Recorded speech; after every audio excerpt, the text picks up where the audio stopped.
Buenas tardes a todos y a todas. Un gusto, realmente un placer. Esta concurrencia es tan numerosa. Estoy viendo aquí 209 personas, lo que me pone muy contento porque creo que es una buena oportunidad para reunirnos, para empezar a trabajar juntos. En nombre del Colegio de Abogados de Morón, en mi carácter de presidente, estoy más que agradecido porque aquí en este círculo que se ha conformado y que ha crecido realmente a pasos agigantados, hay muchos amigos, muchas personas que vienen trabajando, algunos ya trabajaban dentro del colegio, por supuesto algunos tienen funciones dentro del colegio, y además participaban en un área destinada especialmente a los abogados de Merlo.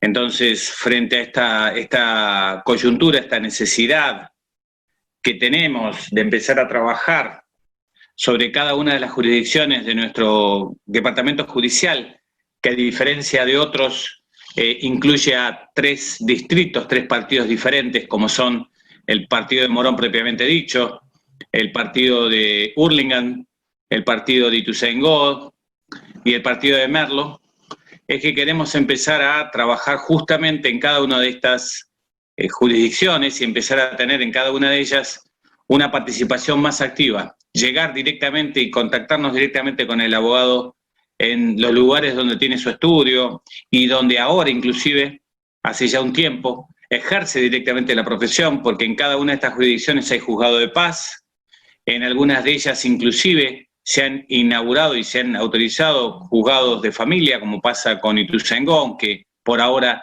tienen sede en Morón, pero tienen competencia específica en Ituzaingó.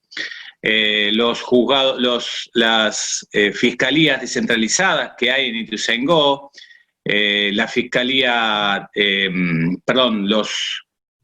los juzgados que se están trabajando para su preparación y esperando que se terminen de aprobar su concreción, que venimos reclamando en esta construcción del nuevo mapa judicial, donde participan jueces, representantes de la colegiación, representantes de la justicia, y que, dadas las circunstancias actuales, se encuentra básicamente detenido. Estamos en una situación, no digo nada nuevo, estamos en una situación muy especial.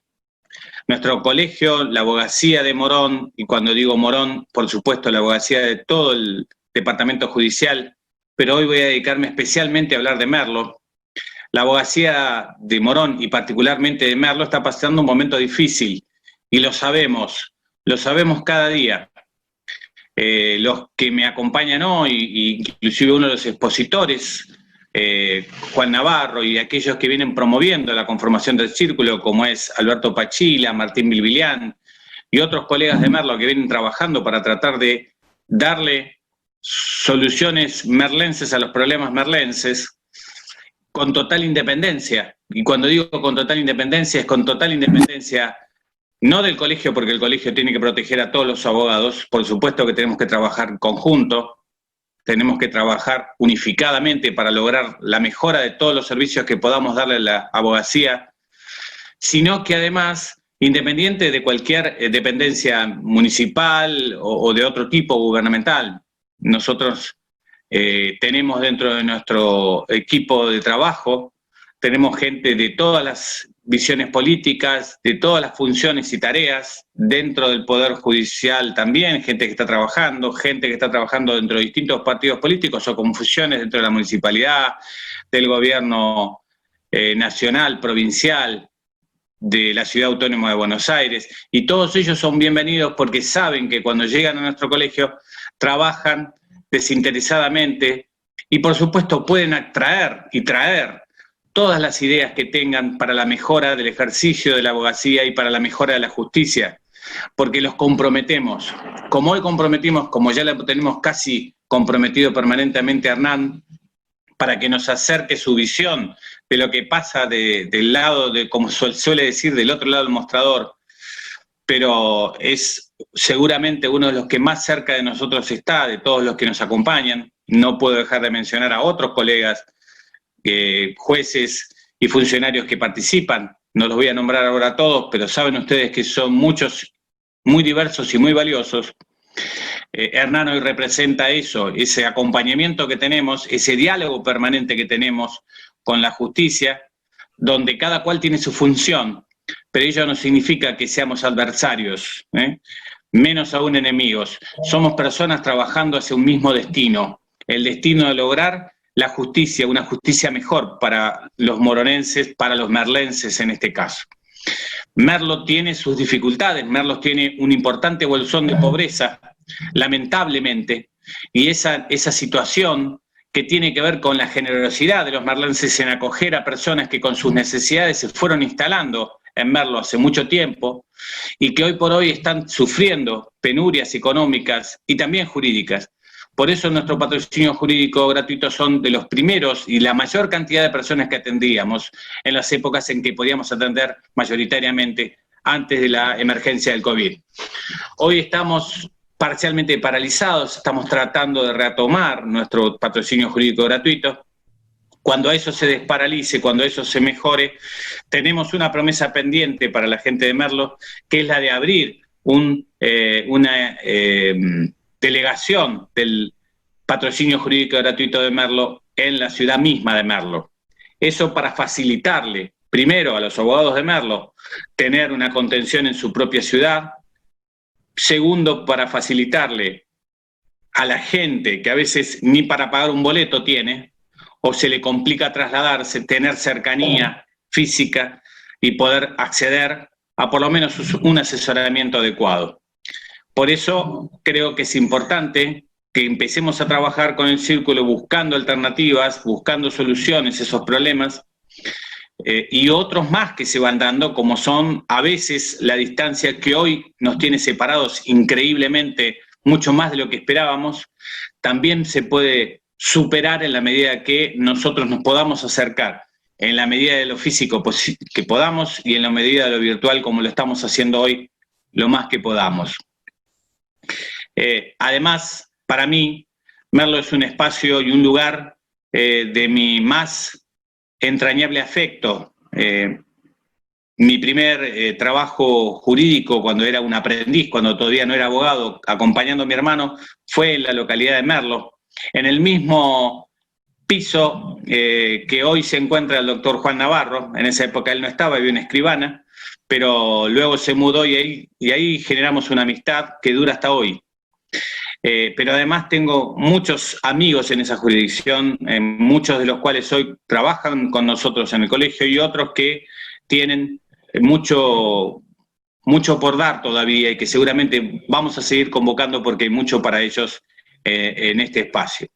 Por supuesto, el Círculo de Abogados de Merlo, al que yo respeto y aprecio por el esfuerzo de nacer y crearse en este momento tan difícil, contará con todo nuestro apoyo, principalmente porque hay gente muy valiosa y muy querida por nosotros, y no puedo hablar en nombre de ellos porque no me corresponde. Yo no soy merlense, soy ituzainguense en realidad, pero digo con todo ahínco, con todo amor, que es una jurisdicción que quiero mucho. La quiero porque allí di uno de mis primeros pasos como profesional y aprendí a conocer a gente que realmente era solidaria y lo es, estaba siempre dispuesta a dar una mano y lo sigue siendo, y un pueblo con ganas de trabajar, un pueblo de mucho crecimiento, con mucha capacidad en lo comercial, en lo que tiene como potencial de desarrollo, y que lamentablemente las situaciones actuales en todo nuestro país no les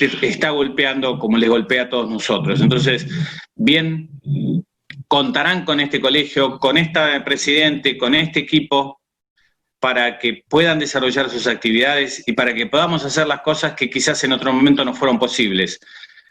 Pongámonos ese objetivo, se los pido, se los propongo y por supuesto de mi parte a total disposición. Quería estar sobre todo en este, digamos, acto inaugural, que realmente me llena de emoción por el número de personas, que está ligada con dos cosas, con la gente de Merlo que siempre está lista para participar, y con la importancia de la temática, que seguramente es interesante de por sí, pero en boca de dos grandes profesores como son Hernán y Juan, vamos a realmente disfrutar. Así que no quiero extenderme demasiado, le voy a dar ahora la palabra a Alberto Pachilo en nombre del Círculo de Abogados de Merlo, para que nos dé su presentación. Y quiero decirles que agradezco a todos los merlenses, hoy les toca a ellos, por eso me dirijo a ellos, agradezco el esfuerzo que están haciendo. Yo sé que no es difícil ser abogado en esta época, y nunca lo fue en Argentina, nunca lo fue en la provincia de Buenos Aires, pero hoy estamos pasando un momento difícil, de incertidumbre, de dificultades. Los aliento a que no abandonen la lucha, que sé que están haciendo, que no es una lucha a trompadas, ni es una lucha con cañones, es una lucha con ideas, es una lucha con trabajo, es una lucha con continuidad, con paciencia, con esfuerzo. Esa lucha que yo les conozco a ustedes que tienen, me parece muy afortunado que la puedan seguir adelante, la lleven adelante en un camino de crecimiento como el que ustedes se merecen. Muchas gracias por eso, gracias al Círculo de Abogados de Merlo por esta posibilidad de actuar juntamente, y gracias a todos los colegas y las colegas por sumarse a esta actividad tan interesante y tan numerosa. Muchas gracias de verdad. Alberto. Gracias, Jorge. La verdad que un orgullo que estés presente en este acto inaugural. Por otro lado, les comento a los colegas que viven en Merlo, que tienen su estudio en Merlo, que quieren ayudar a esta colegiación, a esta matriculación, a los colegas que desempeñamos nuestras tareas profesionales en Merlo, que charlando con Juan Navarro, Martín Bibilián, tuvimos esta iniciativa, se la acercamos a Jorge con respecto al Círculo de Abogados de Merlo. En muy poco y breve tiempo se acercaron también para acompañar y estar frente a este círculo Jimmy Budiño, Marina Borgia, María del Carmen Cardoso y muchos más que decidieron prestar su apoyo para que esto saliera adelante. Una de las cuestiones que queremos resaltar es que este círculo es exclusivamente nada más y nada más para, valga la redundancia, no excluir a nadie, convocar a todos los colegas de Merlo que quieran participar, y por el otro lado, que quiero darle un agradecimiento al expositor, a uno de los expositores de hoy, Hernán Cuadri, que tan generosamente se ofreció para este Zoom, esta charla inaugural, en la cual, bueno, todos sabemos de la experiencia y la trayectoria de Cuadri. Así que muchas gracias, Cuadri, por estar presente en este acto inaugural, y a todos los presentes le doy las gracias y la bienvenida a este acto inaugural del Círculo de Abogados de Merlo. Juan, te paso la palabra. Bueno, gracias, Pachi, y bueno, una concurrencia que sorprende, 229, 230 personas conectadas, y quería contar algo en relación a lo que dijo Jorge. Digamos, yo en la vida tengo ciertos principios, y uno de ellos es que la vida es una avenida de doble mano, que va y viene. A mí me llevó al colegio Jorge, o sea, hace más de 20 años. Un día me tocó la puerta y me dice, che, ¿por qué no te venís al colegio? Te integrás, veo que vos trabajás, que este es un estudio. Así que, y ahora las vueltas de la vida, 20 años después, Jorge viene a apoyar el Círculo de Merlo. Así que son cosas anécdotas de la vida que van pasando. Bueno, me toca a mí hoy compartir esta primera charla académica con Hernán Cuadri, un amigo, y es un tema de los accidentes de tránsito y todo lo que tiene que ver con la problemática de los autos, un tema social, ¿no? O sea, no pasa día que tengamos alguna noticia que tenga que ver con los accidentes de tránsito. Y este tema de los accidentes de tránsito ocupa varias problemáticas. Por un lado, la parte penal, y por otro lado, la parte civil, que son totalmente distintas. Cada una va a tener su tratamiento especial, tienen sus normas especiales. Aquellos que hacemos penal, lamentablemente, en relación a los que hacen civil, tenemos un camino lleno de obstáculos, porque mirando desde el punto de vista de lo que fue un accidente, si nosotros vemos la foto de un accidente, decimos, bueno, primero tengo que pasar por el tema de la intervención de la policía, después tengo que ir a la fiscalía si es que quiero hacer alguna acción, una querella o un particular damnificado acá en provincia. Después me tengo que ir a pelearme con el juez de garantía para que el juez de garantía me admita como, en este caso, como particular damnificado. Y después que hago todo eso y puedo tener un juicio. Y por ahí me toca un juez correccional de acuerdo a la pena que esté. O tengo que ir a un juicio oral.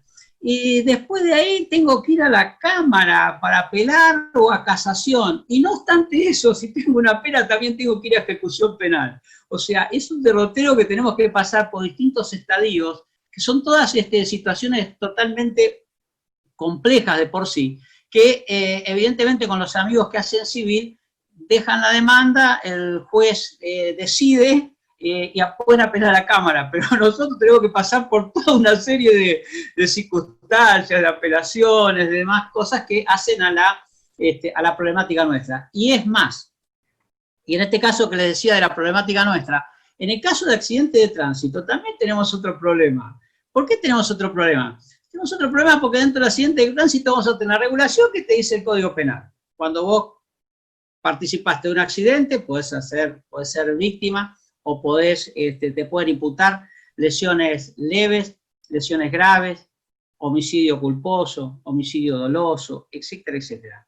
Pero a su vez también tenés una ley de tránsito. Y a su vez también, aparte de esa ley de tránsito, te va a contaminar el proceso penal. ¿Y por qué la ley de tránsito contamina el proceso penal? Va a contaminar el proceso penal porque hay una infinidad de situaciones en un hecho de tránsito, en el cual puede incidir sobre el delito por el cual te están imputando. Mal estacionamiento, exceso de velocidad, no respetar una norma de tránsito, un cartel, pero con otro lado del problema, que nosotros tenemos una ley de tránsito, que es la 24449, que fue reformada por la 26363, reformada en el sentido que se le fueron agregando tópicos, se le fueron agregando cosas que, digamos, el folclore nuestro de cada día nos pueden llegar a visibilizarlo un poco más. Por ejemplo, el tema del registro único, registro de antecedentes, de tránsito. Cuando vas a hacer una transferencia y te dicen, che, tenés una multa que no pagaste en Saliqueló y no pagaste en Córdoba, y si adhirieron a la ley nacional, si no pagas la multa no te puedo dar registro, no te puedo hacer la transferencia. Entonces se le fueron agregando una serie de situaciones y de tópicos al tema de la ley de tránsito. Se crea una agencia nacional. Ustedes cuando van a sacar el registro, ¿se acuerdan que antes decía, bueno, me saqué el registro de Merla, me mandé una macana, voy y me lo saca el Morón, o me lo saco el Moreno? Bueno, todo eso ya no pasa más, porque ahora tenés una agencia vial, que es la que nos hace que tiene unificado, en teoría, siempre hay excepciones, obviamente, se supone que estaría todo interconectados, se suponen un montón de cosas. Entonces vamos pasando después también a las infracciones que dice por ahí el Código de Contravenciones o el Código de Faltas. Entonces vas teniendo el Código Penal, la ley nacional de tránsito, te vas mezclando también con todo lo que tiene que ver las faltas, y como si esto fuera poco, también tenés otros problemas que son, como cada una de los municipios se reserva el derecho también de establecer sus propias normativas de tránsito. Por ejemplo, que fuiste a Mercedes a hacer un trámite en tribunales y estacionaste en un lugar que había una ordenanza que justo sacó que no podía estacionar, vas a tener una infracción ahí. Entonces vos decís, pero yo no conocía esta infracción. Bueno, la ley se presupone conocido por todo, el Consejo Liberante tiene una ordenanza que de tal manera no puede ser, si antes cuando ibas estacionados en 45, ahora de una manera, por decir algo, o algún otro tipo de infracción que vas teniendo en los distintos lugares. Todo eso te va generando una serie de problemas.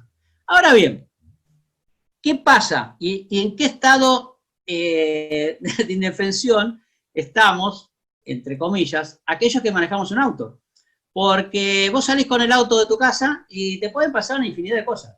Te puede pasar que chocaste, te puede pasar que guardaste todos los deberes, sos un buen conductor, pasa una velocidad determinada, se te cruza alguien por la calle y tenés un accidente. Un nene que se le escapa a la mamá de la mano, un semáforo, vos estás en el semáforo rojo, lo más bien, no pasa nada, paraste tu auto, viene alguien de atrás, se queda sin freno, te choca, pasaba un anciano, una persona, la chocaste, tenés un problema penal. Entonces, hay una serie de factores que implican o abarcan todo lo que tiene que ver el tema del tránsito y la conducción. Y ese tema del tránsito y la conducción que les decía, está descrito de manera muy detallada en una serie de incisos y artículos de la ley de tránsito, más la ley de tránsito la 24.449, que fue reformada por la 26.363, que amplía todavía toda una serie de cosas. Y esa serie de cosas que amplía la ley son aquellas que yo les decía que contamina el Código Penal o contamina la acción penal. Porque yo en el Código Penal tengo tipificadas 3 o 4 conductas, lesiones graves, gravísimas, leve, homicidio culposo. Después iré buscando otro tipo de situaciones que se van a dar en el hecho. Pero, ¿qué pasa? En la ley de tránsito me dice, no guardaste el debido cuidado, no fuiste prudente, pero infinidad de situaciones que no vamos a definirlas de a una ahora porque sería muy tedioso. Ahora bien, nos encontramos con un accidente de tránsito. Y ese accidente de tránsito, también desde el punto de vista penal, tengo que ver, aquí, ¿qué estoy haciendo? ¿Estoy defendiendo a alguien que está acusado de la comisión de un delito, en un accidente de tránsito, que puede ser una lesión grave, gravísima, un homicidio culposo? ¿O soy la persona que va a representar a aquel que sufrió el delito o la lesión y tengo que buscar el camino para poder seguir avanzando en el resarcimiento económico, que va a ser de la parte civil, donde voy a poner el daño? Entonces ahí me voy a presentar, puedo estar en condición de imputado en el mismo choque, pero también puedo estar en la condición de actor de ese mismo choque. Y también en el mismo choque puedo ser víctima, porque iba en el asiento de al lado o iba en el asiento de atrás de la moto desde que conducía. Se dan una serie de tópicos y situaciones en las cuales las tenemos que ir manejando de acuerdo a cada una de las situaciones que nos dan. Vamos a lo más clásico. Por ejemplo, tengo que hacer una demanda de daños y perjuicios, y bueno, voy a ver qué hay en el cliente que me viene a ver, qué es lo que tengo que me haya contado en relación al hecho. Puede ser un hecho simple, pido el sumario, veo si el sumario, que son las actuaciones policiales, que antes nosotros llamamos sumario, las actuaciones de la investigación penal preparatoria, que llega a la fiscalía, analizo, veo si hay algún elemento que me sirve o veo que no es necesario pedir ninguna cosa más porque eso me va a dar suficiente como para ya empezar a hacer la demanda o iniciar la demanda de daños y perjuicios. Porque es un hecho que no tiene demasiada controversia, que está toda la prueba producida, llegué 6 meses después que el hecho aconteció, me viene una contrata de estudio, puedo armar una serie de contingencias. Ahora bien, ese mismo accidente de tránsito, yo estoy como imputado en el accidente de tránsito. La cosa cambia. ¿Y por qué la cosa cambia? Y cambia porque, primero, si fue un accidente común y corriente, y puede ser que no tenga demasiadas complicaciones. Ahora, si fue un accidente en una ruta, un accidente con lesionado, con alguna discapacidad importante, con alguna muerte, etcétera, etcétera, la cosa se complica más. ¿Por qué? Porque el primero que hizo la instrucción en ese accidente fue la policía. O sea, la policía tiene delegada por la investigación, por la fiscalía, hasta que llega el fiscal al lugar del hecho. Entonces llega la policía y hace un relevamiento de lo que pasó, de lo cual yo no participé para nada. O sea, no participé ni de las diligencias preliminares ni nada de lo que pasó. Ahora bien, ¿qué es lo que tengo que hacer yo cuando me llega a pasar algo como eso? Lo primero, evidentemente, es un buen auxilio, un muy buen auxilio de la tecnología sacar fotos para ver en qué situación quedé. O sea, sacar la foto del hecho, cómo quedaron los vehículos, cómo quedó, si hay una persona herida, en qué posición quedó. O sea, eso fue lo primero. Y llamar a un abogado. ¿Y por qué tengo que llamar a un abogado? Y sí, tratar de llamar a un abogado para que venga, porque toda la diligencia se va a armar la primera intrusión de acuerdo a lo que le diga la policía y a lo que la policía escriba en eso.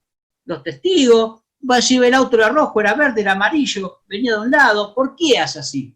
Porque la policía primero llega al lugar, evidentemente le tenés que dar el auxilio a las primeras personas que están ahí. Las tenés que auxiliar, llamar a la ambulancia, llamar al que fuere. Pero en ese lapso que vos estás llamando, le preguntan, ¿y qué pasó? Es la primera cosa que uno pregunta, ¿y qué pasó? Y el testigo dice, se cruzó se cruzó el otro, había un caballo, había un animal, cruzó de contramano, se durmió, para mí que lo encandiló. O sea, todo ese, entre paréntesis, folclore o chusmerío de cuando llega el policía, puede estar volcado en el acta y puede no haber sido lo que verdaderamente aconteció, pero está ahí. Después se trasladan a la comisaría, le toman la declaración, y bueno, y ahí empezamos a ver toda una serie de cosas que son lo que yo siempre comento en los cursos y quienes me conocen se ríen, porque yo digo que el acta de procedimiento de la policía, de la prevención, de Fojas número 1, es igual o similar cuando uno va al laboratorio a hacerse un análisis de sangre. Uno va al laboratorio a hacer un análisis de sangre, le sacan una gota de sangre, 10 centímetros, medio, no sé cómo será, cúbico, lo analizan y dicen, che, ¿qué tenés? Mira, colesterol alto, colesterol bajo, glóbulos rojos, glóbulos blancos, alto, bajo, anemia, qué sé yo lo que tenés. En el acta de procedimiento de la policía, exactamente lo mismo.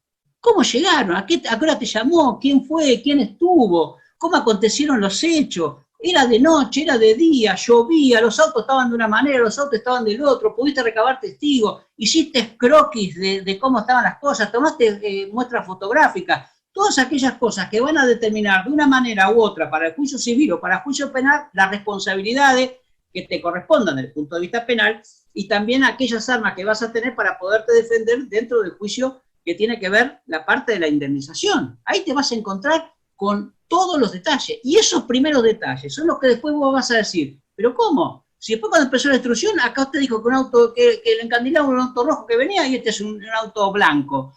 ¿Cómo dijo que los autos estaban mirando al norte y estaban mirando al sur? ¿Cómo dijo que quedó atravesado y quedó en perpendicular? ¿Cómo dijo que habían 2 personas dentro del auto y no hay ninguna? O sea, todo ese tipo de cosas, que van a surgir todos esos datos del acta de procedimiento, que es el acta de procedimiento que vas a tener para poder ir desasnándote y viendo hacia dónde apuntás.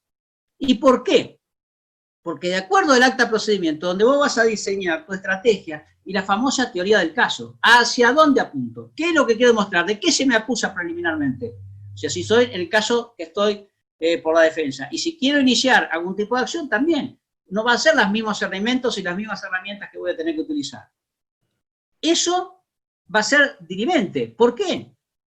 Porque la Fiscalía delegó en la policía, y está en los artículos 200 y pico, 260, 240, 260 y pico del Código de Procedimientos Penal, delega a la policía por una cuestión de inmediatez, porque no tiene otra manera de hacerlo.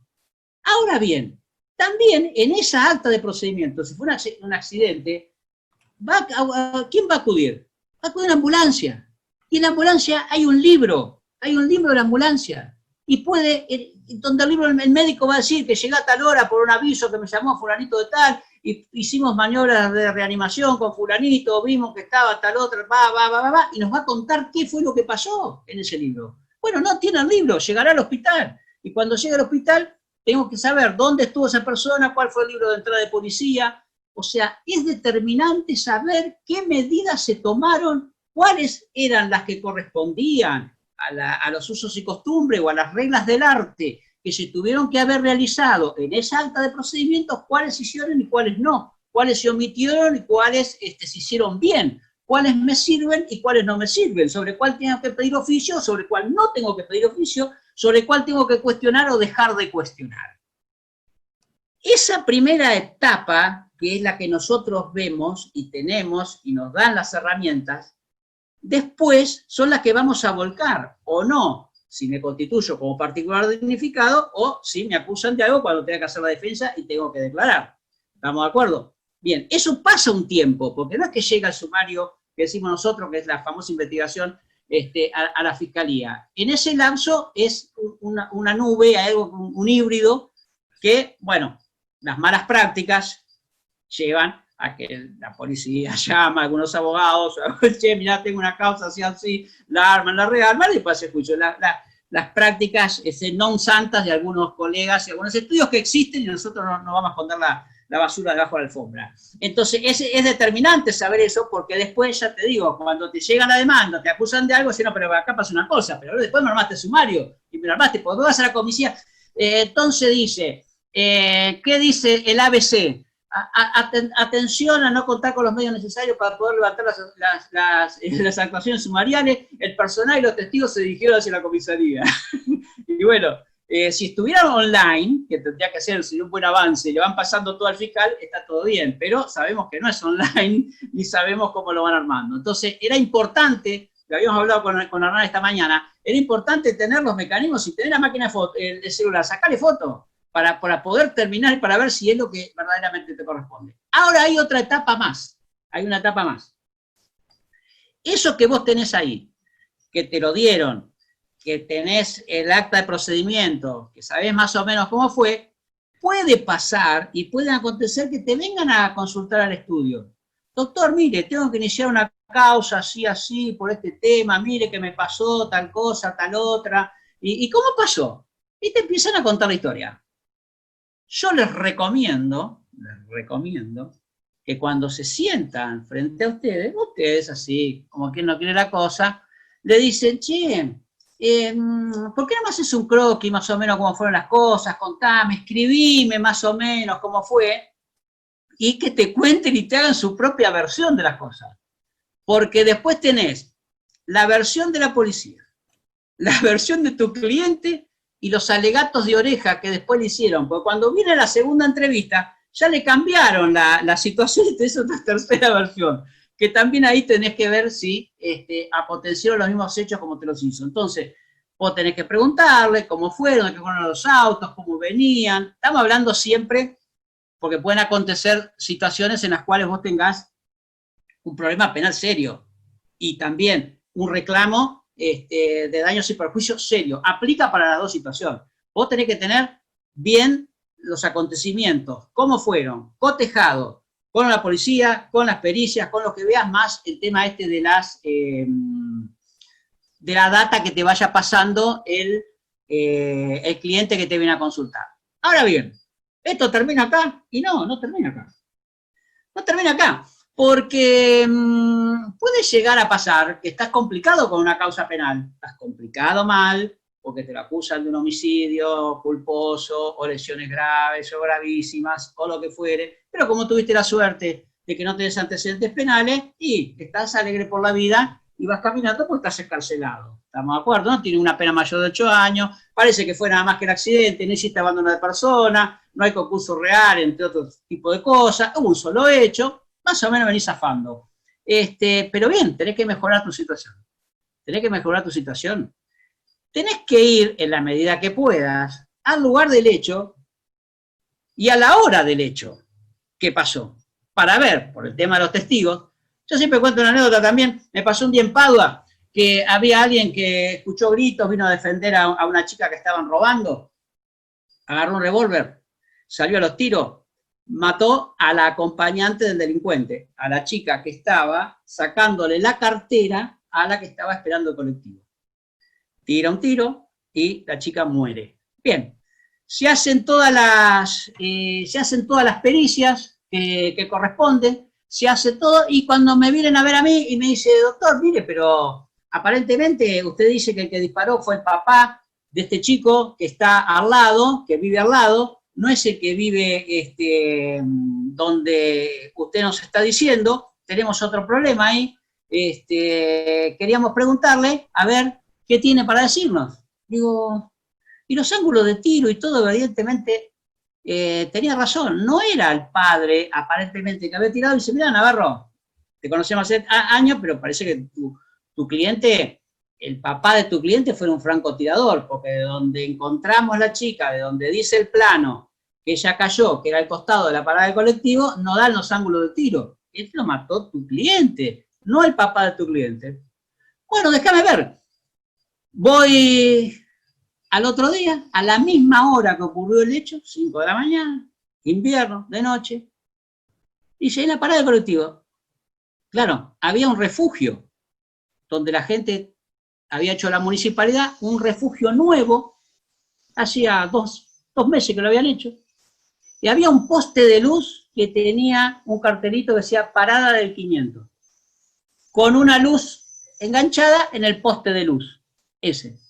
Claro, yo miraba y la gente iba a tomar el colectivo y se ponía debajo del poste de luz, donde decía parada del 500, porque toda la vida iba ahí. No iba al refugio que había hecho la municipalidad, que estaba reglamentariamente antes de la esquina, como tiene que estar para que pare el colectivo, pero estaba oscuro y no se veía nada. Entonces, ahí sí habían cambiado los ángulos de tiro. ¿Qué quiero decirles con esto? Que tenés que ir el mismo día a la misma hora para ver qué fue lo que pasó y vos representarte el hecho. Entonces sí, evidentemente daban los ángulos de tiro porque la chica había caído al lado de la parada del colectivo, pero al lado de la parada del colectivo, de que todo el mundo decía que era la parada del colectivo, hacia donde estaba el poste, el cartelito del 500. Ahora bien, eso mismo después te sirve como elemento que vos lo evaluás. ¿Me sirve? ¿No me sirve? ¿Lo tengo que utilizar? ¿No lo tengo que utilizar? Bien, una vez que vos tenés esas pericias, y tenés que ir al otro punto, a buscar los peritos que correspondan y que a vos te sirvan. Vos tenés el perito mecánico, que el perito mecánico te va a dar un detalle, si el auto si podía frenar, si el auto tenía algún elemento técnico de las cubiertas que le faltaran, eso, algún elemento que sea determinante para el hecho que se está investigando. Pero también tenés el otro perito, que es el que a vos te va a servir de acuerdo, si es en la parte penal, te puede llegar a servir también, o en la parte civil, que es el perito en accidentología, que es un ingeniero en accidentología que estudió para eso, que te va a decir la velocidad que podía llegar a tener el auto, el golpe, el famoso látigo que te puede llegar a agarrar en el cuello, te puede servir para un montón de situaciones que te puede establecer la mecánica del choque, cómo quedan las unidades, y te puede decir, no, mire, como usted tiene el gráfico mira, yo tengo este gráfico, y el tipo dice, mire, con la prueba que tengo acá y con las otras que tengo, este accidente nunca pudo haber acontecido así. Para mí que este accidente aconteció de tal manera, pero era importante, las huellas que tuviste en el asfalto, la ubicación que te dijo la policía que quedó, como decíamos hace un rato, si era de día, si era de noche, si llovía, si había otros vehículos, si se podía haber cruzado algún animal o lo que fuere. Todos esos elementos de la prueba son los que te van a servir para poder mejorar tu situación procesal dentro de una causa o dentro de una causa penal. ¿Por qué decimos esto dentro de la causa penal? Porque como te decía hace un rato, ustedes tienen que o defender o iniciar la causa. Si me voy a constituir como particular damnificado, es obvio que voy a buscar que sancionen a que cometió el hecho. Es papá de suyo. No solo que lo sancionen desde el punto de vista penal, sino que también voy a pedir que lo sancionen desde el punto de vista económico. Me tienen que servir para las dos cosas. Y se supone también que esa cuestión que yo puedo llegar a tener dentro del ámbito penal, me va a servir más en la parte civil. Si quiero iniciar, y sí, te va a servir más en la parte civil. ¿Y por qué te va a servir más en la parte civil? Porque necesariamente, también lo hablamos con Hernán esta mañana, lo que a vos te pasa, o la incidencia de la causa penal dentro de la causa civil, no necesariamente es obligatoria para el juez. Porque vos podés quedar absuelto, vamos a suponer sobreseído, la figura que ustedes consideren que puede llegarse a aplicar en un lado, pero como en el derecho penal no hay culpa concurrente, yo no puedo decir, mira, lo lesioné, o tengo un homicidio culposo porque venía en la moto sin el casco. Bueno, flaco, venía sin el casco, pero que vos lo mataste, y vas a tener que responder por la muerte. O sea, no porque venía sin el casco te vamos a dar menos pena. Algo hiciste mal que esta persona se murió. Entonces, vas a tener que responder ahí, en la parte civil, por el daño. Quizás pudiste quedar sobreseído de algún otro delito que se te haya imputado porque había otra concurrencia de hechos, etcétera, etcétera. Pero no necesariamente te va a incidir la culpabilidad. Para lo único que te va a llegar a servir la causa penal, que es incuestionable, es que el hecho ocurrió. Como que el hecho no haya ocurrido. Si el hecho no ocurrió y vos te dicen que no ocurrió, lo describiste de una manera, hiciste una presentación, te dijeron que no, apelaste, te dijeron que no, y después vas a la faz civil y contás otra historia. Como esta te fue mal, contaste otra historia en la faz civil. Entonces, dice, hay una contradicción entre las dos posiciones. Entonces ahí sí, el juez civil te va a decir, no, pará, en la parte penal contaste una cosa, te dijeron que no y venís a contar otra historia, ahora no tiene nada que ver. Entonces ahí sí, el juez civil, como sabe que ocurrió un hecho en el cual intervino la fiscalía, va a pedir a los efectos evidentes que le manden la causa, va a ver la IPP y va a ver lo que le está pasando. Entonces, no necesariamente. Si los civilistas me van a decir, no, ¿sabés qué pasa? Que yo inicio la causa penal para tener prueba anticipada, para saber que ya hay algunos elementos que me van a servir, para justificar que no estoy haciendo una demanda por hacerla. Entonces, esos elementos me van a servir para la causa, para ganar tiempo. No voy a esperar que avance la causa civil por la causa penal, ya quiero tener alguna prueba que ya tengo, porque tengo las actuaciones policiales, ya mandó oficio la fiscalía al hospital para que mande la historia clínica para ver si se condice, porque la historia clínica también nosotros, es un misterio, ¿veo que pedir una historia clínica no te la dan y se sientan arriba de la historia clínica? Bueno, entonces, la historia clínica también te va a dar la radiografía o el análisis de sangre que te decía hoy, para ver la mecánica del hecho si verdaderamente ocurrió como vos dijiste, porque capaz que la historia clínica tiene una secuencia que no tiene nada que ver con lo que vos contaste, ni cómo hiciste la demanda civil, o cómo vos te presentaste como particular unificado para acusar al tipo. Dijiste que se había roto el brazo en 14 pedazos y se le había saltado una uña. Entonces no tiene nada que ver una cosa con la otra. Porque por ahí vos lo hacés para después iniciar la demanda civil y esa la dejás. Entonces, como sos pícaro, hiciste la presentación, te escribiste la mejor querella, te escribiste el mejor escrito de particular unificado, al solo el único efecto de hacer esto, y después por ahí una de esas querés desistir de la causa penal, que ya no va a poder hacer. Ojo, que como vamos a ver ahora, y te lo va a explicar Hernán, no es lo mismo la prueba en civil que la prueba en penal. En la prueba en civil puedo desistir, pero yo en la prueba penal no puedo, voy a desistir ahora del delito de denuncio. No, si es un delito de acción pública lo va a tener que seguir investigando el fiscal. No vas a poder decir ahora lo denuncio, lo sigo, o esa prueba como no me sirve, la dejo sin efecto. Como es una prueba mía, pido un análisis de sangre para ver el dosaje alcohólico, me salió en contra, pero como es una prueba mía, no, la desisto del juicio penal, olvídate. Tiene otro parámetro y tiene otro estándar. Moraleja, no me quiero pasar de la hora. Dentro de lo que es los accidentes de tránsito, tenemos varias cosas que te pueden llegar a pasar. Tenés un código penal que te va a regular los delitos clásicos. Lesiones leves, lesiones graves, gravísimas, homicidios culposos, homicidio pretensional, homicidio con dolo, homicidio con dolo eventual, qué sé yo. 106, abandono de persona, también tenés una pena por abandono de persona. Y con el agravante que esas penas, aparte de las partes estas que yo les decía, reguladas por el Código Penal, con una pena de cumplimiento efectivo o no, tenés también las inhabilitaciones, que no te dejan, te inhabilitan para conducir, etcétera, etcétera.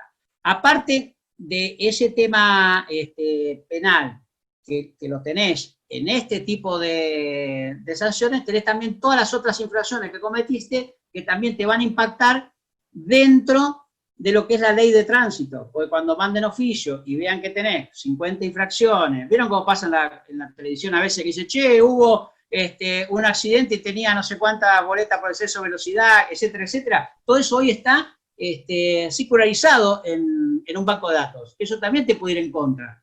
Entonces, el tema de los accidentes de tránsito, hoy en día, si los siguieran, no sería una cuestión tan simple. Por eso les digo, también hay otro tema que estaba ahí en el programa, que no hago a tiempo tampoco a explayarme un poco más, que tiene que ver con las famosas picadas y las competencias. Está regulado ahora en la nueva reforma, cuando la provincia de Buenos Aires adhirió a la ley nacional, también el tema de las picadas, que se llaman, digamos, lo que conocemos todos, se llama exceso de velocidad, competencias por exceso de velocidad, lo describe de una manera simpática el código o la ley, pero son lo que tiene que ver con lo que llamamos nosotros, los penalistas, participación criminal, del artículo 45 del Código Penal. También va a estar ahí, porque es los organizadores, los que participaron, los que prestaron un auxilio, o sea, van a tener una pena también, que si llega a ocurrir un accidente, como pasó ahora en Isidro Casanova con este chiquito, no van a poder zafar todos los que están ahí. Entonces, vas a poder tener varios problemas. Desde abandono, una figura te puede llegar abarcada por un abandono de persona, participación criminal, lesiones graves, homicidio culposo, etcétera, etcétera. Cuando ese combo supera por concurso los 8 años, podés llegar a tener problemas y no puede llegar a operar la excarcelación. Bueno, no te dejo, Hernán, para que puedas exponer algo al respecto y bueno, después seguimos con la charla. Gracias, Juan, muchas gracias. Spoileaste un poco de lo que yo iba a decir de prejudicialidad, pero fue un poquito nada más. Antes que nada, muchas gracias al Círculo de Abogados de Merlo por haberme invitado. Yo también empecé trabajando en Merlo, en realidad en Morón, pero fui bastantes años empleado de Jugapaz, así que bueno, también tengo un cariño muy particular por la zona. Yo tengo preparado un PowerPoint, sin el PowerPoint no voy a ningún lado. Así que voy a compartir pantalla, ustedes me dirán si se ve bien, mi cara la van a seguir viendo en un lado, mi PowerPoint por el otro. Traté de ser serio por la ocasión, no traje un PowerPoint con muñequitos ni nada, este es un poco más serio, quise ser un poco más solemne. Muy bien, Juan nos habló de toda la cuestión penal, y a mí me toca hablar un poco de lo civil.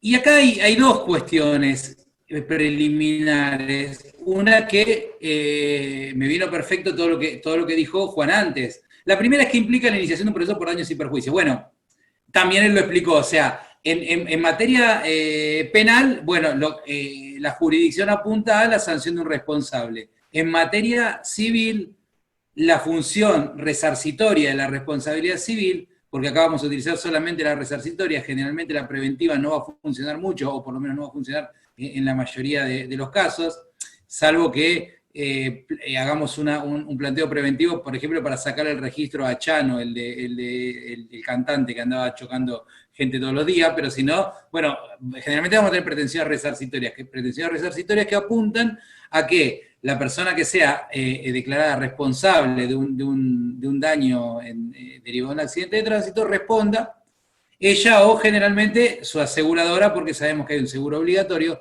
y entonces en la mayoría de los casos hay detrás del responsable una aseguradora. La carga de la prueba de la relación de causalidad, dice el código, corresponde a quien la alega, excepto que la ley la impute o la presuma. En materia de accidente de tránsito no hay presunciones de causalidad. Sí hay, como decía Bustamante Alsina, cierta presunción de que acreditada una causa, el efecto se le tiene por asignado a ella. ¿Qué quiero decir con esto? Que si yo acredito un accidente y el perito me dice, tengo algunas lesiones comprobadas por la historia clínica, y en paralelo el perito me corrobora estas lesiones, vamos a tener ahí una presunción de que estas lesiones derivan de este accidente. Ahora, si el demandado quiere bloquear esto, va a poder acreditar perfectamente, o con algún grado de dificultad, pero va a poder hacerlo, que hubo alguna interrupción en el nexo causal entre este accidente y el daño que hoy tiene el actor. La carga de la prueba de la causa ajena, esto es importantísimo, o de la imposibilidad de cumplimiento, recae sobre quien la invoca. ¿Sí? Acuérdense esto, porque esto tiene que ver con los factores de atribución. Sabemos que el Código Civil Comercial tiene factores de atribución objetivos y subjetivos. Subjetivos, dolo y culpa, cuando eso es relevante, y objetivos cuando no es necesario que se acredite el dolo o la culpa de la gente para hacer nacer la responsabilidad. Eso es lo que dice el artículo 1722, que como ven lo conozco de memoria prácticamente. Tantos días de hacer lo mismo ya nos tienen un poco cansados. Somos cámara de accidente de tránsito prácticamente. Accidente de tránsito y familiar. la prueba de los factores de atribución corresponde a quien los alegue, y el 1735, que habla de la distribución de la carga probatoria o de las cargas probatorias dinámicas, no va a ser aplicable porque juega en los ámbitos de la responsabilidad subjetiva, y nosotros, como lo hemos dicho, y vamos a reafirmarlo ahora, estamos ante responsabilidad objetiva.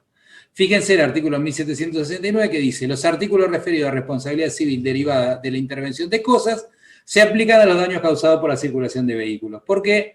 Porque es jurisprudencia ya hiperarchi recontra super consolidada que el vehículo en sí es una cosa riesgosa.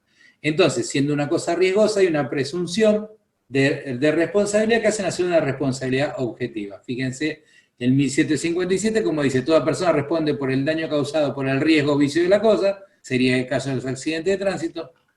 Dicha responsabilidad es objetiva.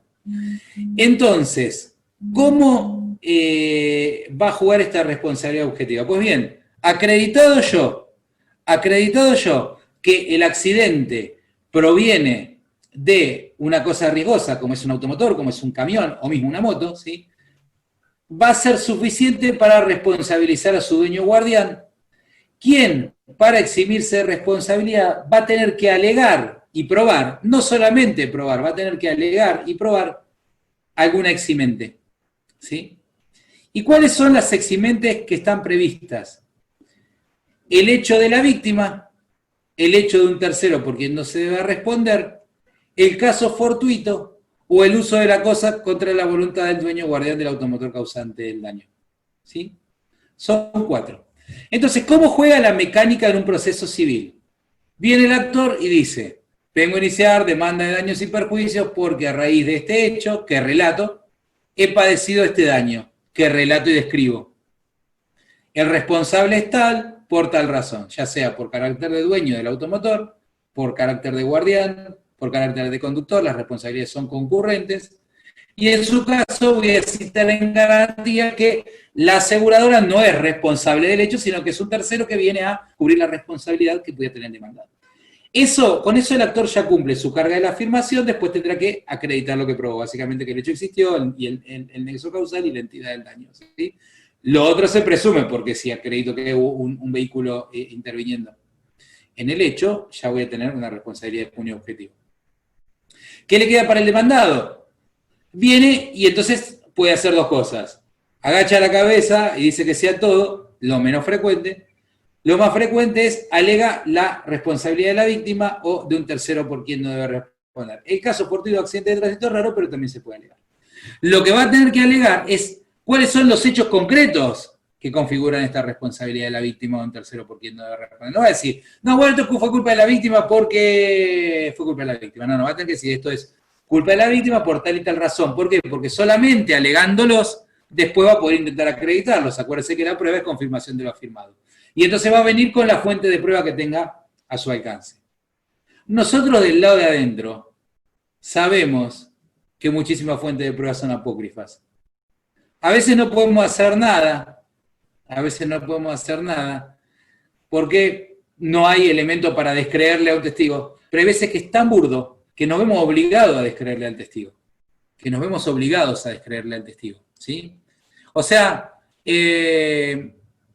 cuando nosotros estamos a lo mejor apoyándonos en la declaración de un testigo que no se sabe cómo apareció, o que es dudoso cómo apareció, o que la demandada, si está en garantía, viene en cámara a decir, no, ese testigo no puede haber visto el hecho, eso denota un mal trabajo.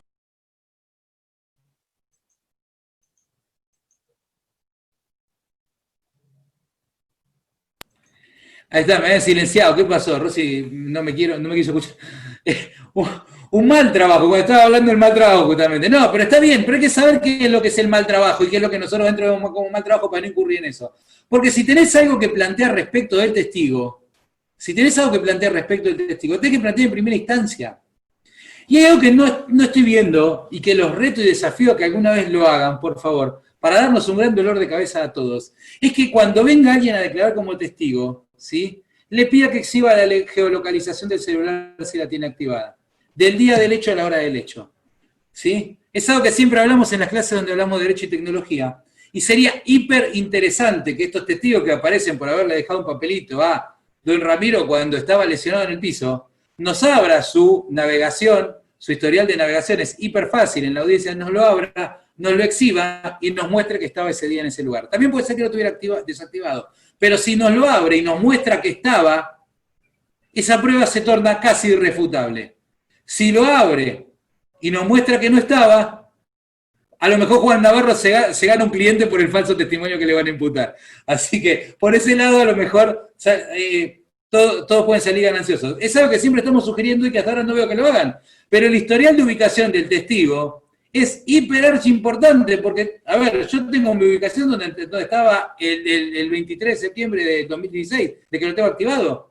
Y no estás violando la privacidad del testigo, porque le estás pidiendo que dé razón de sus dichos. Una razón cualificada, una razón un poco más nerd, pero razón del dicho al fin. A ver si alguien tiró algo en el chat o me está queriendo matar. No, bueno, excelente charla, bien, sí, ya lo sé. Ahora, hay otra cuestión que lo dijo muy bien Juan, y que yo les pido por favor que la tengan en cuenta al momento de plantear un caso, que es la incidencia y el impacto de la normativa de tránsito. Esto va a empezar a jugar cuando hablemos de responsabilidad de la víctima de un tercero. El actor no va a tener que acreditar que cumplió las normas de tránsito, ¿sí? Y que la incumplió el contrario, porque esto es una responsabilidad, insisto, objetiva, no entra en juego la culpa, al menos por el principio. Ahora, esta objetivización se empieza a subjetivizar un poco cuando entra en juego las reglas de tránsito, porque no podemos ignorar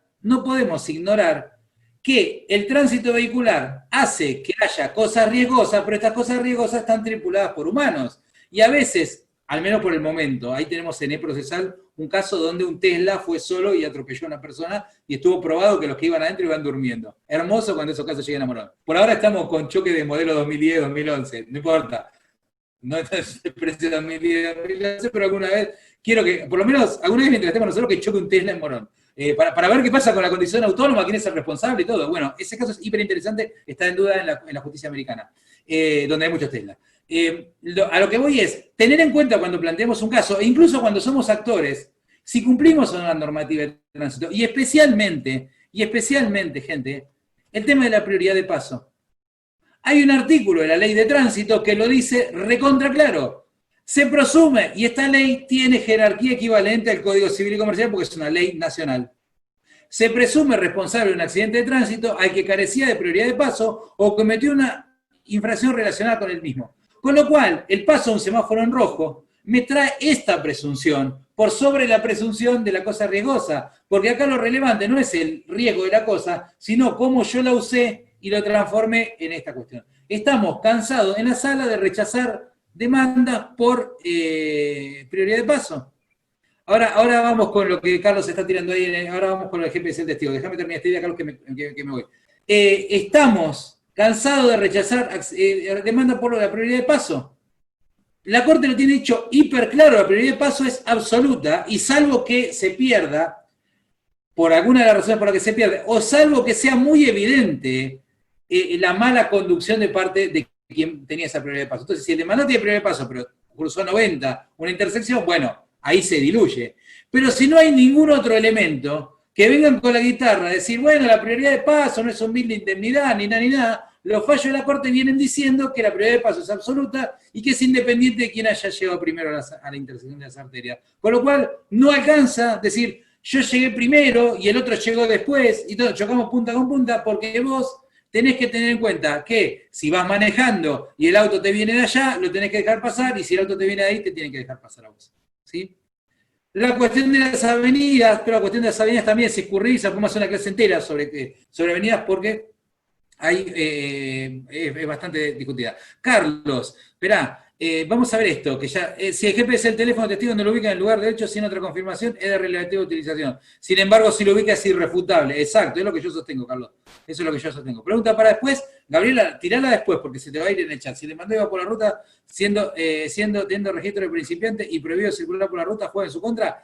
Y mirá, la falta de registro, si bien se dice que es una infracción administrativa, tampoco nosotros podemos pasarla por alto. Entonces, si eso genera una presunción de, a ver, si el Estado te dice que no puedes ir por una ruta y vos ibas por una ruta, estás en un problema, no deberías haberlo hecho, ¿sí? Si no hay ningún otro elemento, o si está muy claro que la responsabilidad fue de la otra parte, bueno, ahí puede ser. Ahora, si hay una mínima dudita, por ejemplo, nosotros cuando hemos dicho, bueno, maneja con registro vencido, sí es una infracción administrativa, pero después dobló a la izquierda imprudentemente y todo, decir, bueno, listo. Estás en un problema. Estás en un problema porque manejabas sin habilitación. No es dirimente, pero sí con verca. O sea, no es dirimente, pero no te puedes olvidar. El tema del casco también es importante cuando tenemos lesiones en el rostro. Y quién tiene que probar la falta de casco, ¿eh? Porque la falta de casco la va a tener que probar el que alega que faltó el casco, ¿sí? Muchas veces el actor dice, yo venía con casco y después no lo prueba, está bien, pero si el otro no probó que le faltaba el casco, es un peloteo hiper interesante el tema en materia de cascos. Bueno, seguimos. El daño. Concepto de daño, bla, bla, bla, la reparación plena, sabemos los artículos, si no, nos vamos a quedar sin tiempo después para las preguntas.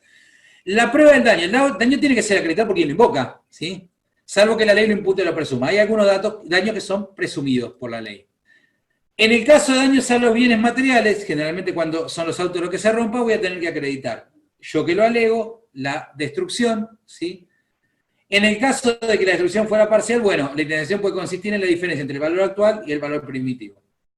Ahora, si la reparación es posible, lo que deberían pagarse son los gastos de reparación. El medio más idóneo es la pericial de ingeniería, que la voy a poder hacer de forma anticipada, pero tengo que tener mucho cuidado en estos tiempos de tanto envilecimiento del signo monetario, yo no hago la pericia de manera anticipada, la hago muy pronto y esa pericia después me queda desactualizada. Y entonces con lo que me da la pericia no arreglo absolutamente nada. Después hay un rubro que es de valorización de rodado, que es me quedo chocado, vale menos, que voy a tener que acreditarlo con la pericia. No alcanza con que el perito lo diga en abstracto, se puede haber desvalorizado, nosotros en la sala exigimos que lo vean. Y después el rubro, privación de uso, que acá es controvertida la jurisprudencia, por ejemplo, Gacho sostiene que no hace falta probarlo, Jordá en mi sala dice que sí hace falta probarlo, la mayoría de la jurisprudencia, siguiendo unos fallos viejos de la Corte, dice que hace falta probarlo, mientras que la Corte de la Nación dice que no hace falta probarlo. ¿Cómo lo ven? Una pequeña ensalada. ¿Qué quiere decir esto? Que si tenemos que plantear lucros cesantes, no seamos tontos, privación de uso, no seamos tontos en la demanda diciendo, en la privación de uso se presume, trata de probarlo, si estás en condiciones de probarlo. Dos testigos, ¿no? Tampoco se te pide demasiado.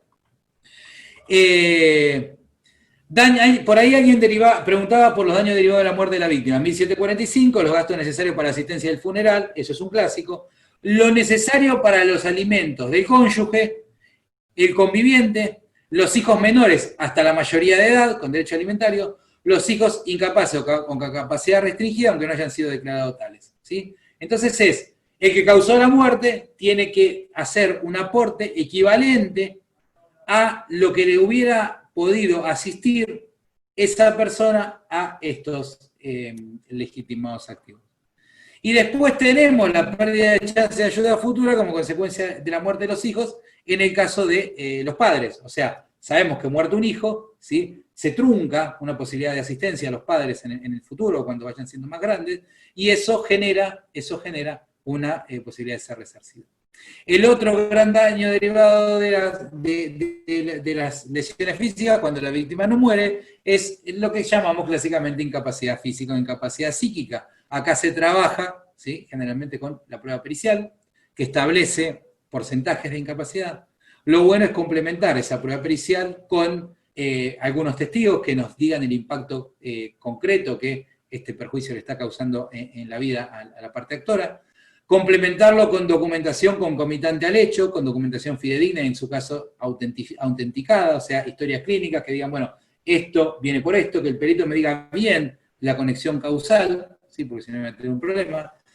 En materia de incapacidad psíquica, tengan en cuenta que nosotros, por lo menos en la sala, y es una tendencia que se está dando bastante arraigada en la Cámara, requerimos prueba pericial física, o sea, médica, y prueba pericial psicológica aparte. No alcanza el médico legista con psicodiagnóstico, aunque le digan otra cosa, miren que están muy enfervorizados. Hay 4 jueces en la sala, en la Cámara hoy con todas las jubilaciones, y hay 2 que no lo aceptan. Jordá y Gacho directamente no lo aceptan, porque saben que el psicodiagnóstico viene a veces con cualquier cosa, o sea, es un psicodiagnóstico privado y hay peritos que tienen que haber hecho esta pericia. Entonces, quizá cuando las audiencias preliminares nos ofrezcan, bueno, no hagamos esta prueba porque es más gravoso, el otro, ojo con agarrar viaje a eso, ¿eh? Yo sé que a lo mejor esto conspira un poco contra la gestión y algunos jueces de primera instancia se van a enojar porque van a decir, no, pero nos alargás el pleito, las aseguradoras van a decir, bueno, en realidad pues, encarecés trayendo otro perito, pero ¿saben cuál es el problema? Que la aseguradora que hoy te dice, no, hagamos todo junto, Mañana a lo mejor te impugna y te dice, y el perito mire que no tiene competencia para hacer eso, ve que mal está contestando. Si hay perito psicólogo, tiene que ser hecho por psicólogo. Total, en definitiva, las costas, si el actor gana, la va a terminar pagando la parte demandada, y es preferible tener bien acreditado un daño psíquico y no quedarse a lo mejor colgado del pincel frente a situaciones que después pueden ser dudosas. Otro daño que se presume, otro rubro que se presume es el de gastos, pero si lo puedo acreditar, si saben que la víctima usó un collar, si saben que la víctima usó muleta, traer toda la dosis de evidencia necesaria. A mí a veces me da pena que en la demanda dice, no, el rubro gasto se presume, pero querido, lo podías haber acreditado, porque te van a tirar siempre a menos. O sea, la presunción, está bien, se presume, pero la presunción vos podés reforzarla con más prueba. El otro gran rubro que tenemos, ¿sí?, es las consecuencias no patrimoniales. Ah, perdón, me olvidé una cosa. En el caso de 1746, por favor, acreditar los ingresos, porque yo tengo que utilizar la fórmula. Es importante saber cuánto la persona ganaba y cuál era su proyección a futuro. ¿Por qué? Porque si no me van a calcular con el salario mínimo vital y móvil los que usen la fórmula.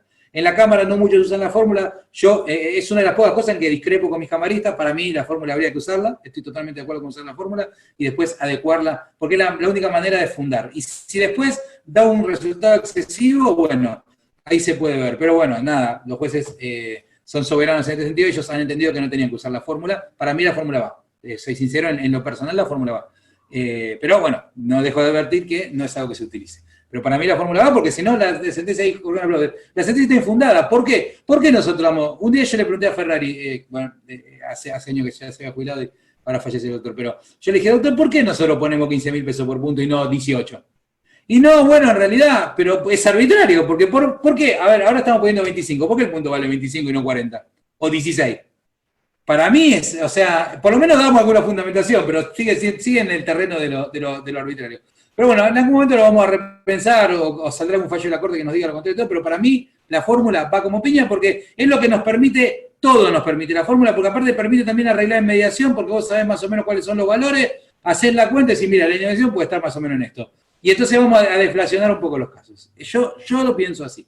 Lo pienso así. Pero bueno, no es la idea que prima la Cámara, respeto, son mis jefes y bueno, respeto, pero no dejo debe ser el único en el que no concuerdo con eso, y siempre lo hablamos. Y la otra vez Jordán me dijo, y un poco de razón me parece que tenés, pero quedó ahí. Pero está instalado el tema, volverlo a ver en algún momento. Hay que tener en cuenta quiénes son los legitimados activos aquí. Solamente la víctima, si muere, es solamente la víctima si sobrevive. En algunos casos nosotros hemos declarado inconstitucional porque entendemos que algunos, por ejemplo, los padres, si el hijo se lastima en un accidente de tránsito, también sufren extrapatrimonialmente. Y es inconstitucional el artículo. Nosotros lo hemos declarado, un voto de Ferrari muy bueno en este sentido. Si el hecho resulta su muerte, sufre gran discapacidad, esto es un avance del código, o sea, pero sigue siendo inconstitucional para mí, porque ¿por qué una gran discapacidad? Si a mi hijo le atropella un auto que no sufro, no me estropea la vida cotidiana, por más que después le queden pocas lesiones, también me amargo. Los ascendientes, descendientes del cónyuge, quienes convivían con aquel recibiendo trato familiar ostensible. Porque la verdad que el conviviente, claro, tiene un padecimiento si sufre la muerte o una gran discapacidad. El monto, esto también es importante, al no tirar el número por daño moral, el monto de indemnización debe fijarse ponderando las satisfacciones sustitutivas y compensatorias. ¿Esto qué es? Darle una suma de dinero que le permita darse un gusto que le enjugue o le enjuague el padecimiento. Para eso también necesitamos que el que inicia la demanda diga con qué se consideraría satisfecho. Entonces yo inicio una demanda, digo, me consideraría satisfecho con un viaje a Europa cuando pase la pandemia, ¿sí? Al momento de tarifar, si yo considero como juez que esto es razonable, voy a darle el valor al momento de la tarifación, ¿sí? Y en la medida que me parezca razonable, ojo. El otro gran problema, para un segundo, el gran problema, Maricela, la falta de perito especializado en cada área, sí, es verdad. Fórmula Ciarri, Esperanza, totalmente de acuerdo. La fórmula, Ciarri, aparte, está buenísimo el calculador de Ciarri, y Ciarri es uno de los tipos a los que más respeto en el ámbito doctrinario. Miren que yo no me achico ante nadie, pero tengo que dar una clase con Ciarri, me escondo allá abajo, me hago un bollito chiquito y digo, por favor, que termine, porque es un tipo que sabe de todo. Tiene otra onda que yo, pero sabe muchísimo. Tendría que ir la fórmula, punto de incapacidad estimativo. Nosotros le estamos poniendo entre 25 y 30 el punto, pero, insisto, no estamos aplicando fórmula. Sí, creo que contesté más o menos a todas las preguntas que estaban pendientes. Acá los medios de prueba van adquiriendo una fisonomía bastante particular, y no quiero pasarme de tiempo, para así nos dejamos un ratito para preguntas, que acá un poco es lo que decía, me spoileó un poco Juan, pero no tanto, en materia de relación de acción civil con acción penal. Esto es re importante. 1774, acción civil y acción penal resultante del mismo hecho pueden ser ejercidas independientemente. Se contempla la posibilidad de que se inicie el pedido de resarcimiento civil en fuero penal. No es lo más común, por lo menos yo no sé, Juan, si vos estás en la misma idea, pero no veo tantas acciones civiles hechas en sede penal. Generalmente hay una acción penal por un lado y una acción civil que es tramitada por otro. ¿Qué pasaba en el Código Civil Viejo? En el Código Civil Viejo, si había una denuncia penal hasta que esto no terminara, no se podía dictar sentencia en materia civil, salvo aquella interpretación que decía que, bueno, si esto dilataba mucho el proceso civil, entonces se podía dictar sentencia. Esto varió sustancialmente del dictado de la sentencia civil, trae un inciso que dice específicamente que no se suspende el dictado de sentencia si la acción civil por reparación del daño está fundada en un factor objetivo. Entonces, no hace falta ya acreditar la demora, porque como la responsabilidad de naturaleza objetiva, se puede dictar sentencia en civil, aunque no se haya dictado sentencia en materia penal. 1775, inciso C. Tiene todavía una trampita. Veamos las cosas juzgadas. La sentencia penal condenatoria, si tuviste sentencia penal condenatoria, discutir los rubros, ya está, se acaba la discusión. Ahora, si la sentencia es absolutoria, ¿sí?, y dice que el hecho no existió o que el responsable no participó, en ese caso eso no puede ser discutido en sede civil. Ahora, y como recontraviendo, lo dijo Juan antes, si te dicen que no fue delito o te dicen que no juega la responsabilidad penal, eso sí se puede discutir en civil porque las varas de tarifación son distintas. Estos tres artículos hay que tenerlos muy en cuenta. Si te condenaron, fuiste. Si te absolvieron porque el hecho no existió, que no te demanden en civil porque le pones el ancho de espada en la cara. Ahora, si te absolvieron por el beneficio de la duda, porque no compromete la responsabilidad penal, o lo que pudiera ser, o porque no constituye delito penal, ahí se puede discutir por el 1777. Lo que yo les marco es la acción de revisión, y con esto termino, porque pongamos juicio penal, está tramitando. El juicio civil dice Pito Catalán, dicto sentencia igual. Si yo dicte sentencia acá, y después en la causa penal, con el tiempo, me absuelven por inexistencia del hecho, el Código Civil y Comercial contempla un recurso de revisión de esta sentencia civil. Esto es nuevo, no existía antes. ¿Sí? No existía antes. ¿Qué quiere decir? Responsabilidad objetiva. El juez dictó sentencia, ¿sí? Lo terminó. Ahora, yo todavía me queda una carta, que es, si en penal había una causa tramitando y en penal se determina que el hecho no existió, yo puedo iniciar la revisión en materia civil. No lo vi nunca. Esto ya lleva 5 años vigente. Y es más, desafío si alguien de acá vio una revisión de esta, no lo vi nunca. Una vez escribí un artículo, creo que lo debe haber leído 3 personas nada más, pero nunca vi una acción de revisión de esta, de 1780. Existen, es bueno saberlo, y acá termino. Gente, si tienen preguntas, Juan y yo estamos preparados para cualquiera.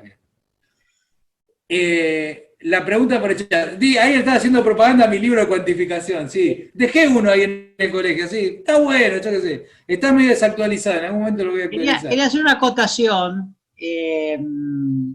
por el tema. Vieron que yo les digo que el derecho penal es, digamos, tiene la pasión y distintas etapas que lo van comprendiendo.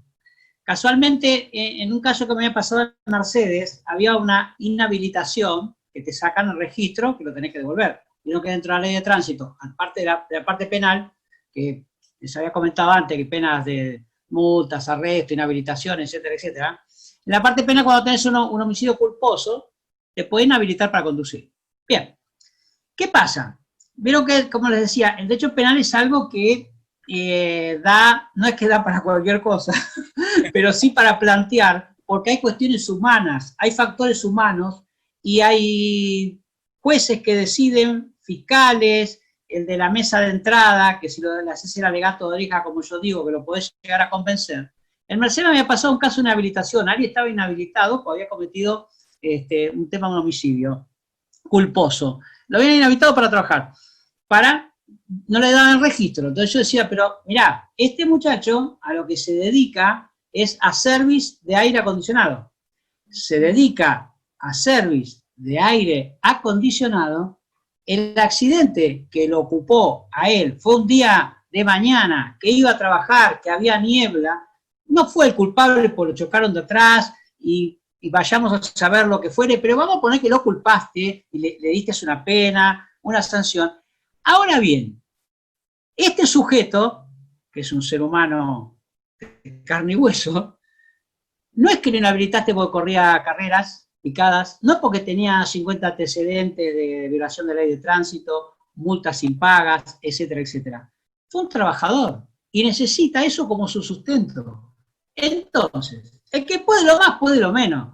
Si en un homicidio preterintencional, en un robo con armas, o lo que fuera, me das la libertad condicional, cumpliendo los 2/3 de la pena, como en este caso, que le diste 3 años de inhabilitación, cumplió 2, te vengo a pedir que aplique la misma vara, que haya una disminución o pongas en suspenso. Y no lo puedo disminuir, se me toca el suspenso luego. Pues ya tenés una sentencia, la apelamos, bueno, pero podemos dejar en suspenso que ya cumplió una parte. Y dice, déjame que lo vamos a estudiar. Voy y me dice, mirá, podría llegar a ser, primero traete que indemnizaron a la víctima, que la compañía de seguro, tuve que ir a la compañía de seguro, decir que se había satisfecho la pretensión de las víctimas o de los familiares, que no violó ninguna de las normas que le dimos como de cumplimiento porque tenía una pena en suspenso. Y justificame de qué trabajaba, que cuando ocurrió el hecho iba a trabajar, no que salió de un boliche a las 4 de la mañana y estaba con estupefacientes o ebrio, lo que fuera, y por eso atropelló a una persona, y veremos qué se puede hacer. Bueno, moraleja, le suspendieron el tema de la inhabilitación y le ordenaron que le dieran registro. Fundado en estas causales, o sea que siempre tenés que tratar de pelear, como les decía, dentro del derecho penal, es distinta a todas las etapas que tenés, desde la fiscalía, juzgado de garantías, cámaras, etcétera, etcétera, hasta que llegás al juzgado de ejecución. Era un juzgado correccional, justo en esa época todavía había un vacío entre lo que era ejecución, correccional, de instrucción, y después lo intenté en otro lugar con los mismos argumentos, donde es único sustento de la familia, pues se acaba de hacer servicio de aire acondicionado con una camioneta, que es donde había cometido el hecho. Así que yo creo que siempre hay que intentarlo cuando hay algún tipo de posibilidad y tener los argumentos, lo tenés que trabajar, lo tenés que fundar, tenés que acreditar de alguna manera y decirle al juzgado a ver qué es lo que tengo que hacer. En este caso me dijeron, tráeme, no sé si en todos los casos les habrá pasado otra vez, el tema del resarcimiento que haya estado satisfecho. Entonces se mandó un oficio a la compañía de seguro y la compañía de seguro acreditó que se había indemnizado a la víctima, no había cometido ningún nuevo acontecimiento, ninguna infracción de tránsito, ni ninguna falta, ni ninguna contravención, y a partir de ahí lo pudieron habilitar para poder trabajar. Así que, bueno, quería acotar ese tema, y en relación a la ley de tránsito que hablaba también hoy hace un rato, que después también Hernán lo dijo, ¿se acuerdan que yo les comenté? Que la ley de tránsito contamina todo el proceso penal. Lo contamina porque tiene unas, no sé, 30, 40, 50 situaciones que pueden incidir dentro de un accidente de tránsito, sí las hay. Como les decía, la imprudencia, la negligencia, mal estacionado, sobrepaso de distintas características.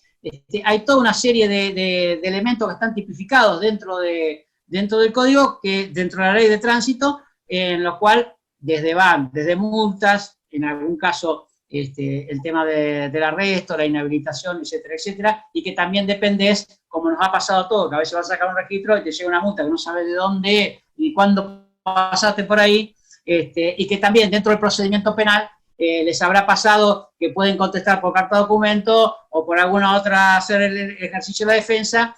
¿Por qué? Pues si vivís a más de 60 kilómetros de donde se cometió el hecho, no te la mandaron, la ley te permite que puedas contestar por escrito. O sea, tenés que vivir a más de 60 kilómetros de la sede de juzgado donde tenés que hacer la defensa. Pues es una ley tediosa que después fue reformada y fue agregada con toda una serie de elementos cuando se creó la agencia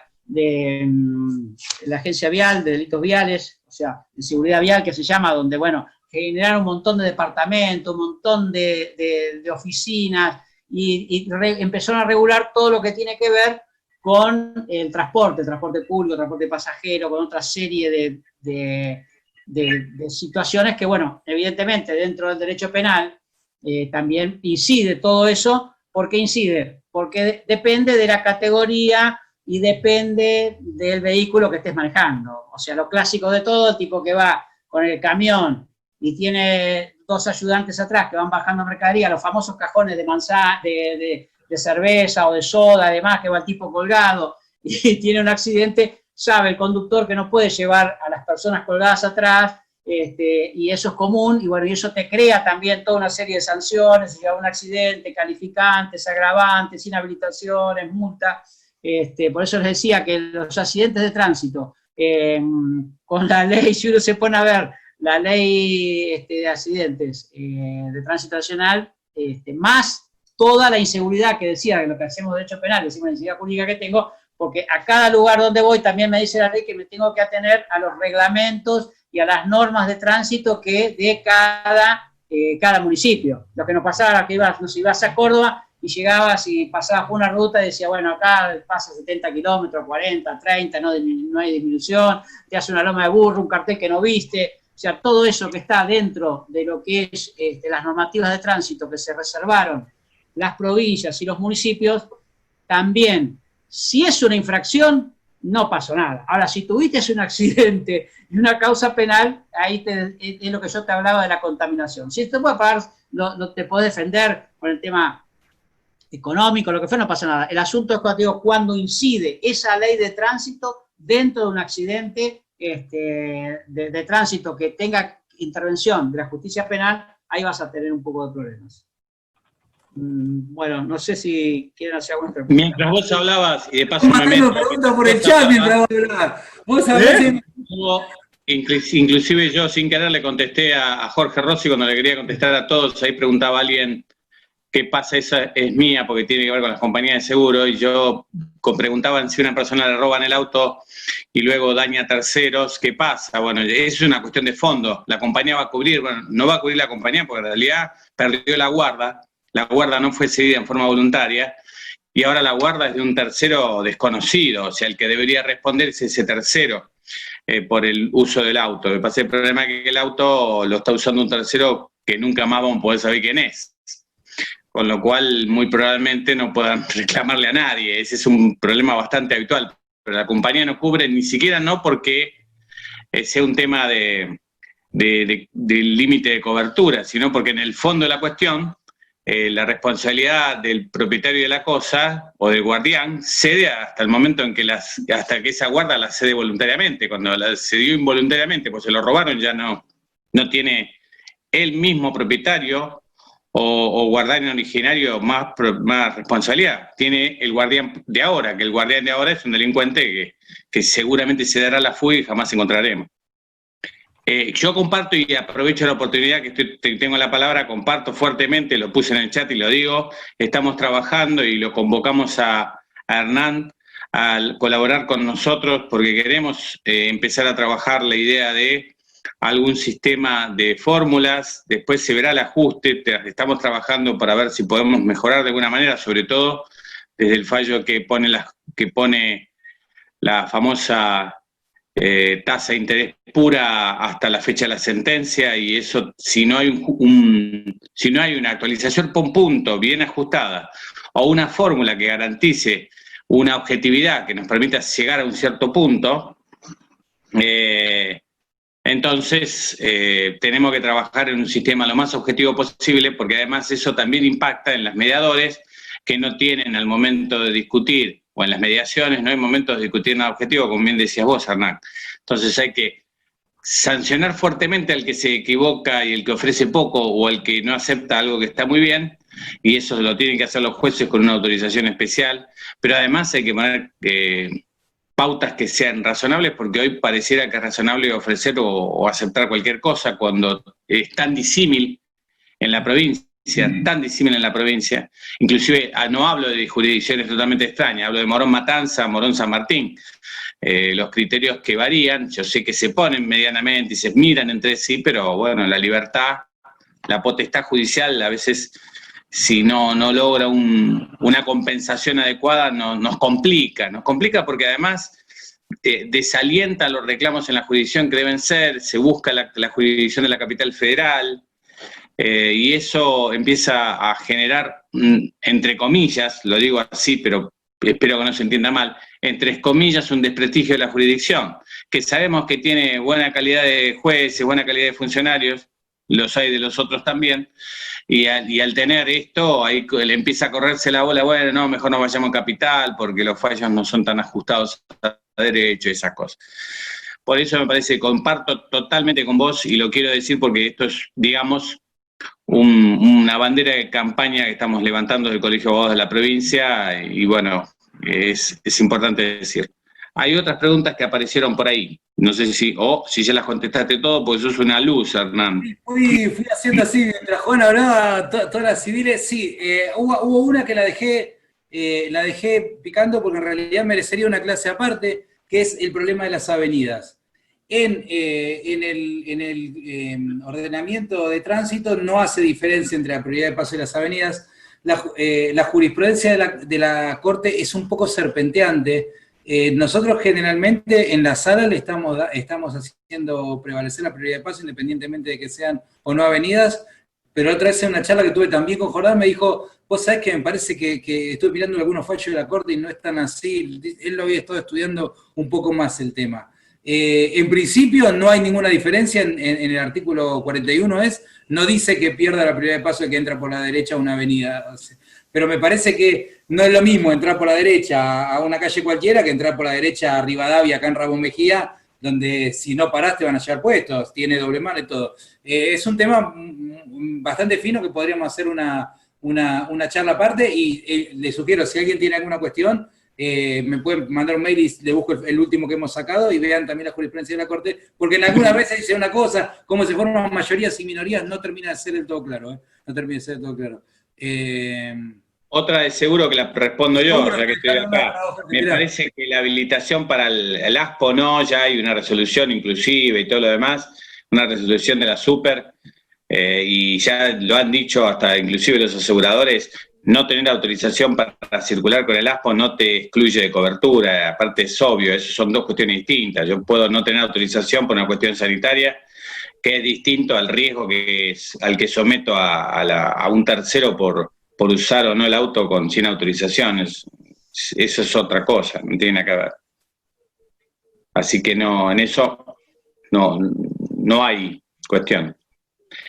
La última pregunta que te hago, Hernán, yo no sé cómo está, en algún momento funcionaba el esquema del tamaño del rodado, o sea, la mayor o menor responsabilidad. Es cierto que la regulación, como decía bien Juan, la regulación de los camiones es más, o un transporte público es más estricta y se le exige más a un colectivero que a un particular o a un remisero.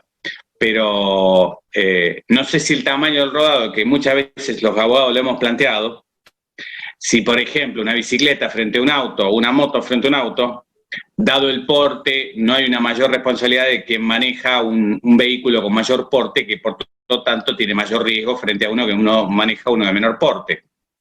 La verdad que salvo algunas cuestiones muy puntuales que tienen que ver sí con el ordenamiento de tránsito. Por ejemplo, la otra vez tuvimos uno que un micro se llevó puesto a una mujer que estaba parada en el carril rápido.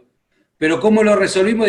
Diciendo que el micro no podía haber ido por el carril rápido porque lo tenía específicamente vedado, tenía que haber ido por el carril lento. Pero después de eso, no, porque generalmente los casos terminan siendo bastante claros, y aquellos en los que eso jugaría en los casos de rechazo de demanda. Y yo qué sé, si por ejemplo es la bicicleta que embiste, aunque fuera un camión de costado, no le estamos dando demasiada incidencia, como así también no estamos prejuzgando motos en el sentido de decir, la moto se suele meter por cualquier lado, no. Si la moto iba bien, gana, y si la moto violó la prioridad de paso y se la dio la mitad al otro, probablemente pierda. Pero no hemos tenido casos recientes donde se haya planteado esta cuestión. El último que tuvimos de camión era muy claro porque encima lo había atropellado al hombre, o sea, le dobló, iba en bicicleta, le dobló así por encima y lo había golpeado, pero el golpe lo mató, no lo atropelló, pero igualmente fue indistinto porque el golpe es lo que lo había matado. En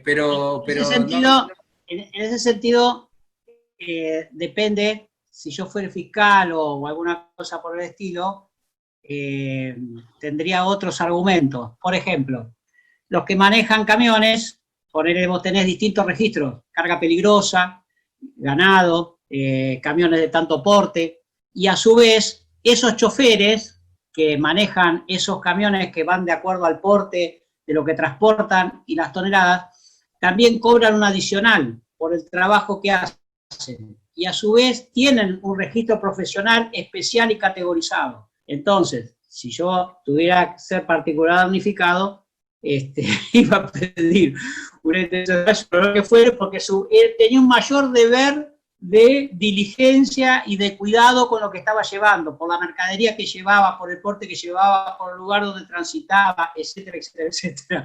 Por eso te digo, pero aparte le diría, señora, a usted le pagan por esto, usted hizo un curso y usted tiene un registro especial que se lo dio la CNRT, usted tuvo que sacar el famoso registro de Moyano, usted hizo un curso en un simulador, estuvo un mes que le estuvo explicando cómo tiene que hacer las cosas, los deberes de cuidado, de guarda, lo que estaba transportando, el peligro para la sociedad, etcétera, etcétera. ¿Y qué hizo con todo eso? Bueno, te digo, ahí depende de donde esté, y si lo tendría que defender, diría que el pobre trabajador que estaba cumpliendo su deber y que la empresa lo explotaba, y que estaba cansado, y que no miró, y que, etcétera, etcétera. Depende del lugar donde tenga que estar, pero da para cualquier cosa, pero la responsabilidad mayor de los que manejan vehículos de gran porte, creo que da como para un reclamo especial. Bueno, veo que hemos respondido casi todas y a mí me están esperando en la clase de la Universidad de La Matanza. Muy bien.